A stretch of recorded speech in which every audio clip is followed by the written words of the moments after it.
T'as prévu de t'expatrier à Bali? Voici les 6 pièges qui peuvent te mettre en galère et te faire vivre un véritable enfer.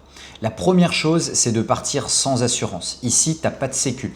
Tu as soit une carte bleue ou une assurance santé. Donc si t'arrive un problème et que tu n'as pas d'assurance, ça peut te coûter des milliers d'euros. La deuxième chose, c'est de garder des liens fiscaux en France. Si tu veux basculer résident fiscal indonésien, il faut le faire proprement du côté français. La troisième chose, c'est de travailler illégalement. Si tu n'as pas un KITAS, tu n'as pas le droit de travailler, que ce soit à Bali ou même depuis Bali. Même si tu as ton business en ligne, il faut que tu aies un KITAS. La quatrième chose, c'est les coûts d'une villa. Il y a beaucoup de personnes qui pensent encore qu'une villa, ça coûte 500 € par mois. Si tu veux ta propre villa, il faut que tu comptes un budget de 1200 à 2000 € par mois. Ensuite, la cinquième erreur, c'est de ne pas venir sans son permis international. Si tu n'as pas ton permis, tu peux avoir des amendes quand tu te fais contrôler ou bien tu peux ne pas te faire assurer si tu as un accident.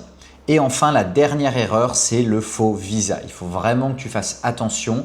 Il y a des personnes qui vont te contacter quand tu vas vouloir t'installer à Bali et donc ce sont des faux agents visa. Tu vas payer un visa et ton visa sera un faux. Donc tu peux avoir des problèmes à l'immigration. D'ailleurs, si tu souhaites recevoir mon guide sur l'expatriation à Bali, commande guide et je te l'envoie gratuitement.